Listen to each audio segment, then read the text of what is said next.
Hello दोस्तों, आज मैं आपको एक और वीडियो में लेकर आया हूँ। हम आए हैं बोरेश्वर महादेव, जहाँ स्वयंभू विराजमान है। मेरा और हमारा ऐसा कोई प्लान नहीं था, लेकिन बाबा बुलाए और हम ना आए, ऐसा तो कभी हुआ ही नहीं। तो आज हम आए हैं चंबल नदी के किनारे स्थित बोरेश्वर महादेव, जो कि दंगवाड़ा में स्थित है। यहाँ स्वयंभू विराजमान है और यहाँ 12 ज्योतिर्लिंग, एक ऐसा अद्भुत ज्योतिर्लिंग है जहाँ 12 ज्योतिर्लिंगों का समावेश है। अगर आप उज्जैन से हो या उज्जैन में आ रहे हो तो एक बार बाबा के दर्शन जरूर करिए। उज्जैन से 35 किलोमीटर दूरी पर स्थित दंगवाड़ा में बोरेश्वर महादेव। आइए हम पुजारी जी से, जो यहाँ के मुख्य पुजारी है, जो यहाँ पूजा करते हैं, उनसे बात करते हैं, बाबा के बारे में कुछ जानकारी प्राप्त करते हैं। ऐसे करे आपने सामान दर्शन आपने ऐसे से करे वो भी करें। वो जला आरे डाकर हाँ, ऐसे वही तुमने बोल रहा हूँ क्या महसूस करा। तो वो तो अद्भुत है। मतलब मैंने अपनी लाइफ में पहला ऐसा, जो कह सकते हो भगवान शिव का रूप या ये गणेश जी का बोरेश्वर रूप, महादेव हाँ, में देखा। आपने दर्शन करे ना, वो शिव शक्ति पीठ है।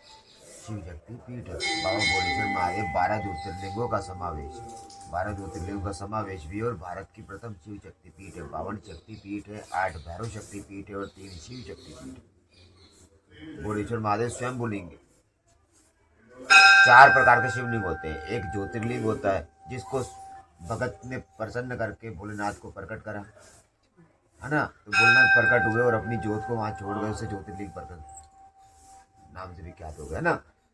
एक होता है शिवलिंग। शिवलिंग होता है जिसको हम आपने प्राण प्रतिष्ठा करवाया, एक मंदिर बनवा दिया, शिवलिंग ले आए नर्मदा किनारे से, इसको शिवलिंग बोलते हैं।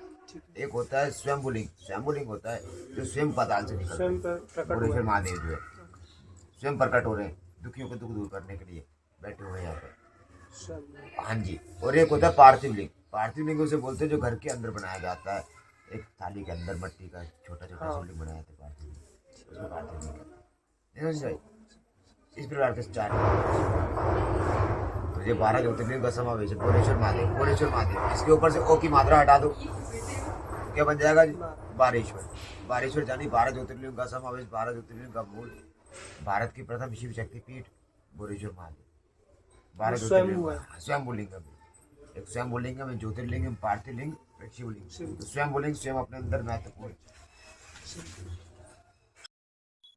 दोस्तों, एक ही जगह हमें 12 ज्योतिर्लिंग के दर्शन प्राप्त हुए, ये तो हमारे लिए अद्भुत है। तो आइए हम बाबा के दर्शन प्राप्त करते हैं बोरेश्वर महादेव। ये महादेव की वह ज्योतिर्लिंग है जिसे स्वयंभू मूर्ति के रूप में जाना जाता है। यह ज्योतिर्लिंग 12 ज्योतिर्लिंगों का समावेश है। इस अनूठे शिव मंदिर की कुछ विशेषताएं बहुत ही महत्वपूर्ण है। जैसे हमें नॉर्मल शिव मंदिर में दर्शन प्राप्त हो रहे थे, तो हमने पुजारी जी से कुछ बात की और हमने बोला ये जो शंभू है, जो ज्योतिर्लिंग है, जो मूर्ति के रूप में है, इनको हमें हटाकर ये दिखाइए, क्योंकि यह मान्यता है कि जो जलाधारी के नीचे जो पानी भरा होता है, ये डायरेक्ट समुद्र से भरा होता है। ना कभी ये ज़्यादा होता है, ना कभी ये पानी कम होता है। इस पानी की खासियत है, आप हमेशा कभी भी ये पानी यहाँ से कम ज़्यादा कुछ नहीं होगा। ये हमने यहाँ पर जाकर देखा और ये बहुत अद्भुत था। साधारणतः आप देखोगे तो कहीं भी मंदिर जाओगे तो आपको हमेशा वही देखने को मिलेगा, पुजारी जी पैसे मांगेंगे, आपको सब कुछ दिखाएंगे। लेकिन यहाँ की ये बात मुझे बहुत अच्छी लगी कि यहाँ पर कोई भी आपसे दक्षिणा नहीं मांगी जाएगी, कुछ भी आप अपनी श्रद्धा से चढ़ाइए। और यहाँ जो पानी होता है जलाधारी का, ये कभी ख़त्म नहीं होता है, हमेशा ऐसे ही भरा हुआ रहता है। आप चाहे कितना ही इसमें पानी डालो, चाहे कितना ही इसमें से निकालो, ये हमेशा इतना ही रहेगा। यहाँ महादेव के दर्शन करने से हमें जो फल प्राप्त होता है, ये अनूठा और दुर्लभ होता है। यहाँ की कुछ घटनाएं हैं जो कि बहुत ही अकल्पनीय हैं। यहाँ जो आप सिक्का डालोगे, ये डायरेक्टली आपको चंबल नदी में जाकर गिरेगा।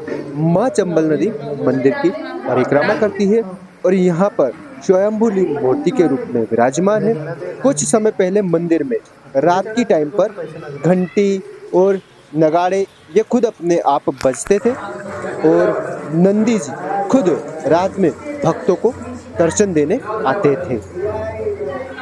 अब जब हमने इतना सारा देखा तो एक चमत्कार और भी हमने अपनी आंखों से देखा। जलाधार में कभी पानी खत्म नहीं होता है और यह हमारे सामने जो वहाँ पे मुख्य पुजारी थे उन्होंने वहाँ एक बोतल डाली और वहाँ से एक बोतल पानी पूरा भरकर हमें बाहर निकाला और उन्होंने ये सब बातें बताई कि यहाँ जो भी कुछ जाता है, अगर कुछ जाना है, बड़ी से बड़ी चीज़ भी अगर यहाँ जाती है तो वो वापस नहीं आती है। ये डायरेक्टली बहुत इसका आज तक कोई नहीं बता पाया कि वो कहाँ जाती है, पर उनका कहना यही है कि ये समुद्र में जाती है। और मुझे उम्मीद है कि आप उज्जैन से हो, उज्जैन से बाहर से हो, और अगर आप उज्जैन आ रहे हो तो उज्जैन से 36 किलोमीटर दूर दंगवाड़ा स्थित है। दंगवाड़ा में बोरेश्वर महादेव है, इनके दर्शन प्राप्त कीजिए क्योंकि 12 ज्योतिर्लिंग के दर्शन प्राप्त करने का जो आनंद होता है वो मुझे यहाँ बहुत अच्छे से प्राप्त हुआ। और मुझे उम्मीद है कि आप एक बार दंगवाड़ा जरूर जाइएगा और बाबा को जल अर्पित कीजिए। और हो सके अगर भीड़ ना हो तो आप पुजारी जी से प्रार्थना करें कि आप जलाधारी सहित पूरे शिवलिंग का अच्छे से जल अभिषेक करिए और बाबा के दुर्लभ दर्शन प्राप्त कीजिए। मुझे लगता है यह दर्शन आपको और कहीं प्राप्त होने वाला नहीं। बोरेश्वर महादेव के बारे में जानकारी प्राप्त होने के बाद मुझे तो बहुत ही आनंद का अनुभव हुआ जब मैं खुद गया और मैंने वहाँ पूजा की और वहाँ पर स्थित बाबा के अलग अलग प्रकार से जो रूप है, जिस तरीके से वहाँ पर दर्शन व्यवस्था है, मुझे बहुत आनंद की अनुभूति हुई।